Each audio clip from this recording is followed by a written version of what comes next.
Can everybody see that behind me? So I'm going to quote the poetry in French, but the translations will be up there. Okay, hello. Okay, so. Les aiguilles de l'horloge du quartier juif vont à rebours et tu recules aussi dans ta vie lentement. Zone 1912. Et le monde, comme l'horloge du quartier juif de Prague, tourne éperdument à rebours.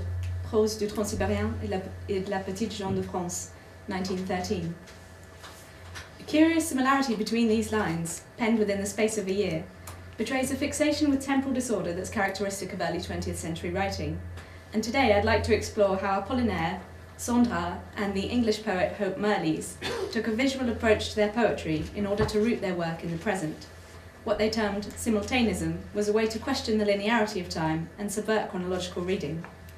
So the poems I'm going to focus on are their cityscapes, so Apollinaire's Zone, Sandra's Prose du Transsibérien and Contraste, and Mirrlees' relatively unknown but brilliant Paris.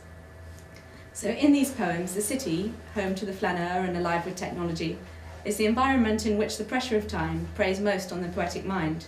So it's here that Apollinaire confronts the relatively new invention of the motor car, but here too that he realises that even this quickly ages.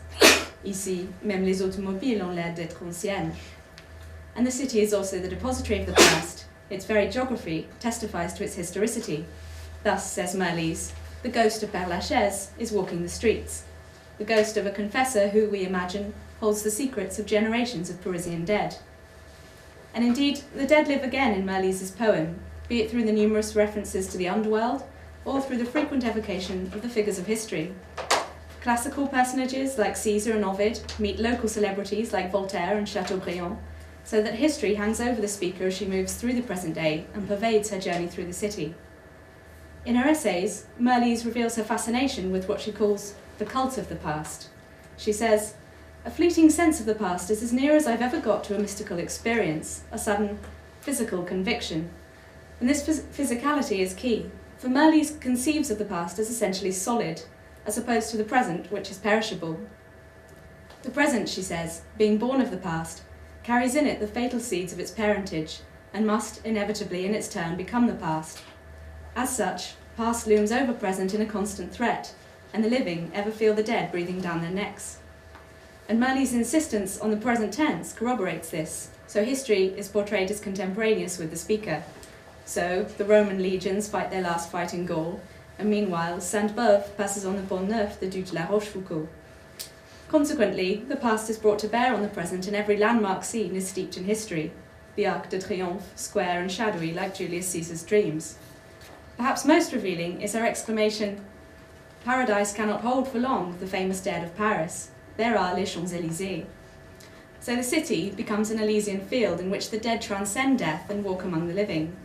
Figures from throughout history cross paths indiscriminately, and thus Mirrlees doesn't merely conflate past and present, but creates a temporal mixing pot in which layers of history merge and subside with no adherence to chronology. And Paris, already layered geologically by virtue of its metro, catacombs and sewers, which are all mentioned in the poem, now becomes temporally layered, and the strata of history are never far from the surface of the present. And we might even read that question, "Vous descendez, madame?" as an invitation to plumb those layers. In another essay, Mirrlees imagines that, were it possible to listen into the past via a wireless, she says, it would inevitably be difficult to control the old fragments of human speech blown in from the waste places of the universe. No, it will be an oral kaleidoscope, rather than a lesson in history.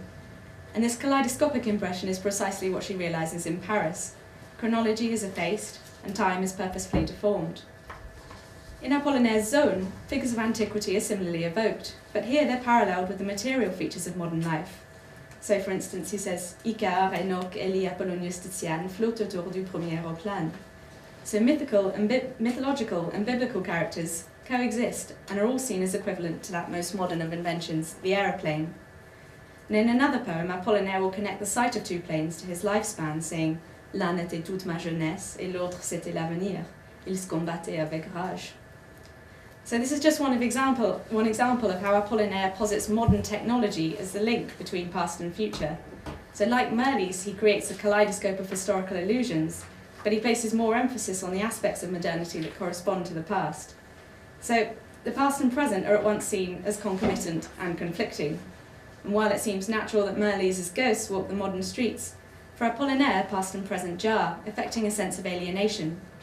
The difference between them highlights the pressing fact that time has progressed, yet their unavoidable similarities, and here it's the thematic link of ascension, simultaneously suggest that little has changed. Humanity can't keep up with time and so reverts to familiar preoccupations, merely clothing them in new guises. So while for Merli's time is layered and fluid, Apollinaire strives to find a balance between past and present and identify his own place therein.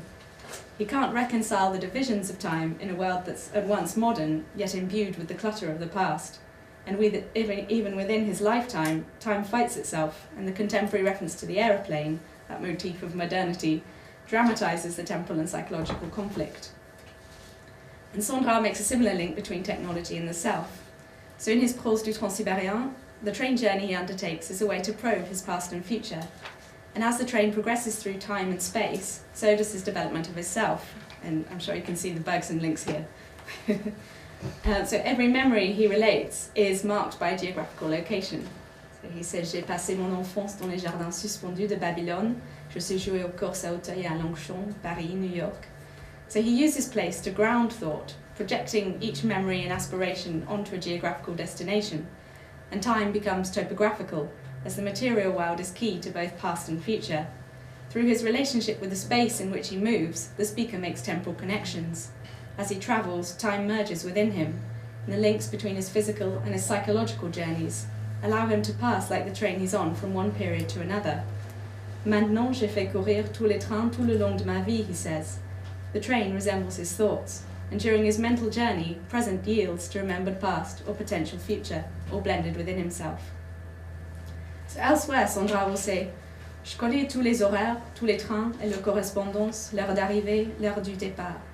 And this could well apply to the Trans-Siberian, for the coinciding trains map onto his conception of time's arrival and departure in a repetitive motion composed of breaks and links. In contrast, he will say, il n'y a plus d'unité, il n'y a plus de temps.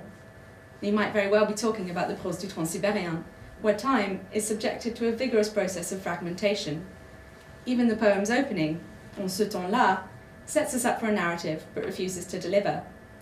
Narrative dissolves into a reflection on the present, and ce temps-là very quickly mutates into this time, the here and now. And likewise the opening of Zone, à la fin tu es là.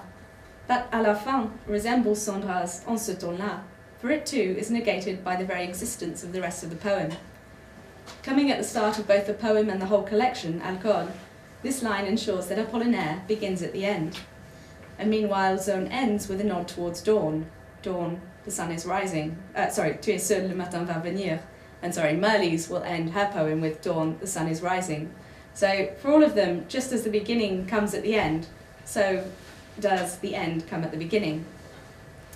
And you can think here of maybe Eliot's four quartets. In my beginning is my end, in my end is my beginning.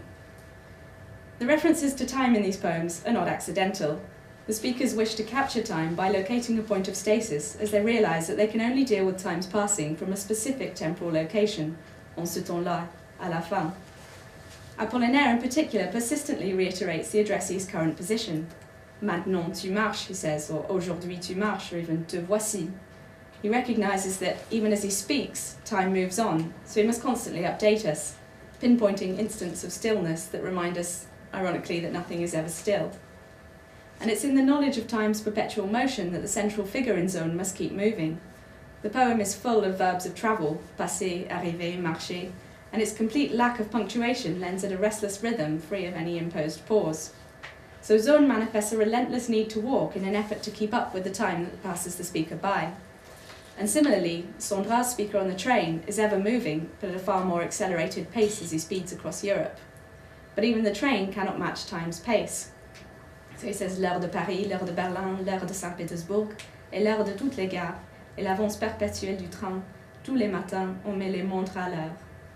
And of course Sondra is referring to the time difference he encounters as he crosses national borders, time zones having been established in the 1880s, precisely in order to facilitate rail travel and establish correspondance. And that's a very loaded word in terms of French poetry. And that final line, tous les matins, is very telling, for it acknowledges the disjunction between the speaker's experience of time and the hour of the place he's arrived in. So as the train moves, Sandra tries to keep up with time, which is always a step ahead. And Apollinaire's figure feels the same frustration to a lesser degree. It might be that the title zone is even a recognition of the links between temporal and spatial zones. Nonetheless, Sandra can't avoid the fact that his journey occurs within time, so as he travels attempting to catch it, he also loses time in the process. As Walter Albert puts it, the shrieking train contracts time and space, but it does not obliterate them. And an obliteration of time seems like precisely what Sandra wishes to do, and his journey resembles Zone in that it's an effort to outrun time through making great leaps in space. So these poets are all very aware that we tend to measure time through space. Think of timelines or musical notation or a clock. So clocks are prominent in both Zone and the Prose du Transsibérien. And Merle's, meanwhile, will include a passage of music in Paris and the word diminuendo, decelerating or shrinking time expressed through space. Accordingly, these poets can only hope to combat time's impetus by travelling likewise through space, and hence the relentless movement of the poems. The only way to grasp one moment is to keep moving away from it towards the next. And this present is not a stasis, but rather it's a restless middle ground between past and future, at once frustratingly unattainable and the sole recourse. So even as these poets try to mark a temporal moment, they've already lost it, and so their only option, therefore, is to mark the space within which time is seen to exist. And to this end, each of them insists on the concrete nature of the world they evoke. So Sandra names each city he visits, hoping to gather time according to its geographical counterparts, while Apollinaire names each landmark he sees. So the naming process is another way to insist on the present. It links the text to a palpable and recognisable universe and ties the poems to specific moments in time, the moments when the landscapes were thus. Furthermore, these poets also compulsively enumerate the everyday objects they pass in order to root their poetry in the external environment. So in contrast, Sandra depicts a Paris that bursts with sound and colour. He hears les violons des limousines et les xylophones des linotypes, and he sees bistros in which les ouvriers en blouse bleue boivent du vin rouge.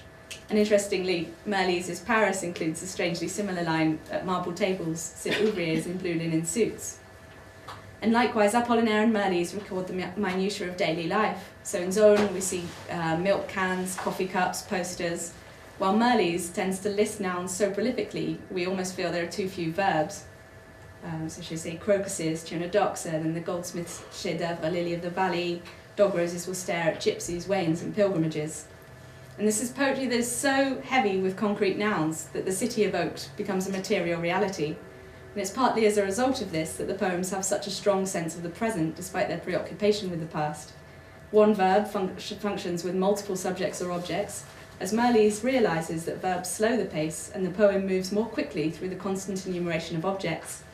And therefore, our attention is always shifting, because we're casting about for the next item. So we can't read a sentence as we normally would, looking sequentially for subject, verb, object. Rather, we read kaleidoscopically, and like Sandra's trains, we cannot aller jusqu'au bout. So the fragmentations and shifts in the concrete world necessarily affect our temporal experience of the poems. And in view of this, these poets intentionally dislocate us. So their metaphors, for instance, while often striking, are also unbalancing. So in Apollinaire's Bergère au Tour Eiffel, it's impossible to identify which noun is vehicle and which is tenor. And in fact, both are at once vehicle and tenor. And consequently, we read the metaphor both forwards and backwards, Bergère referring to Tour Eiffel and vice versa. So the metaphor is palindromic, refusing to be read as a sequence and preventing us from reading on when we reach the end of it, because we're still involved in reading backwards. So it operates in an interstice between tenor and vehicle, and between past and future, so a lining of negative time among the folds of chronological reading. And Sandra also imbalances us with his surrealist imagery. So for instance, he says, Il pleut les globes électriques, and the image is startling and causes a brief hesitation in our reading, which throws us off and leaves us like the clocks in the Jewish quarter, à rebours. And he and Merle's also play with perspective. He tells us, Un enfant joue avec l'arc de triomphe, while Merle says, the Eiffel Tower is two-dimensional, etched on thick white paper. So by reducing monuments to toys or drawings, they distort our perception of scale, which again prevents sequential reading, and we're forced to move inwards and outwards, and to take a step back even as we go from left to right. So these poems are cinematic in the way that they zoom in and out of the city, and just as the camera lens changes its focus, so too do we as we read. And perception is what it essentially comes down to. I mean, these poems prioritise the visual. They resemble a collage filled with taches de couleur, in Sandra's words, in a way that approaches contemporaneous visual art movements like Fauvism or Cubism. Of course, the relationship between visual art and literature has always been debated, and Lessing very famously said that painting, which uses signs existing in space, can express only objects whose parts coexist, whereas literature expresses objects whose parts are consecutive.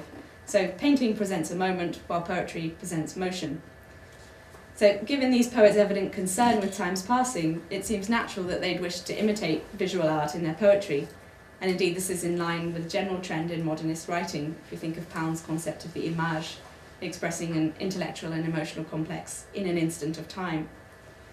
So finding that time constantly eludes them, Apollinaire, Sandra and Merlis try to capture it by moving through space. And when they find that description of movement falls short, their solution is to play with space in terms of poetic form. The realisation that they must alter the reader's movements through space if they're to change our experience of time saw the birth of simultaneism. So all of these writers share a penchant for found poetry, and that's Sandra's coinage. That is, the poetry of everyday life present in adverts, newspapers, posters, etc. So Sandra and Apollinaire manipulate this idea by producing poems that resemble, for instance, postcards, while Merlis inserts an advert into her poem. And that is exactly how it looks in the original edition. So this doesn't only contribute to the evocation of the city's physical dimension, but it also interferes with our reading, as it interrupts the structure of the poem. So confronted with an advert, we prepare ourselves to read differently. So typically we take less time to read an advert than a poem. And so this passage briefly accelerates our reading experience. And by visually altering her text, Merlis alters too our temporal relationship with it. And her variations in typography function similarly. So ideally that would run in one straight line down the page. And that one. So as you can see, the spaces or the vertical layout make us linger over the words, and we can't pass from one to another as quickly as we might usually do. So in asking us to read differently, Merlis shifts our notion of time to become less linear. And Sandra will also change our approach to reading. So the original edition of the Prose du Transsibérien was part of a joint project between Sandra and Sonia Delaunay, whereby she created a painting to sit alongside the poem designed to enrich it. And that's from the original edition.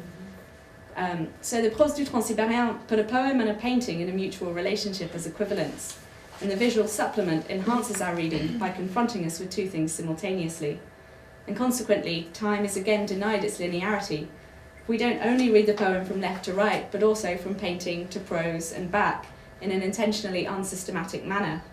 So the poem is not a journey from A to B, but it's a spatial movement without direction, in which the present expands as a result of the prolonged amount of time it takes us to read. But it was Apollinaire who extended the notion of simultaneism furthest, with his calligramme, in which the words of the poem were arranged in the shape of the object they describe. And since we're looking at time, I thought we could look at La Cravate et la Montre.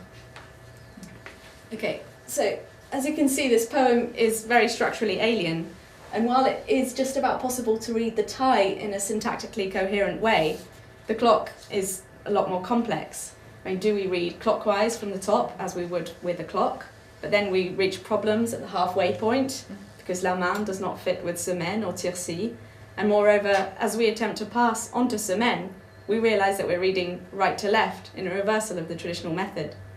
So we hesitate, and we must explore new ways of reading, and consequently it's here that Apollinaire comes closest to evoking that sense of the present that eluded him in Zone. The present unfolds as we're obliged to read not horizontally, but centrifugally. So by bringing his poetry closer to visual art, Apollinaire changes its relation to time and depicts an object rather than an action. And while I will say that the success of this method is certainly debatable, for no reading can ever really evade time, I think the fact that he experimented with it is revealing in itself. Because although time is inescapable and conversely elusive, his method does succeed in altering our experience of time, and in prioritising the reading process, he anticipates the hermeneutic approach to literature that was later to become popular. So the visual nature of their poetry then is what allows these poets to grapple with devious time, and only by changing the reader's spatial movements can they hope to portray a present that's perpetually restless. The prose du Transsibérien is full of trains that never go jusqu'au bout, and as readers of these poems, we too find it impossible to reach the end. And it may be that those wayward clocks in the Jewish quarter resonated so deeply with Apollinaire and Sandra because they embodied the experience of a simultaneous poem, one that is à rebours and in which time becomes a veritable kaleidoscope.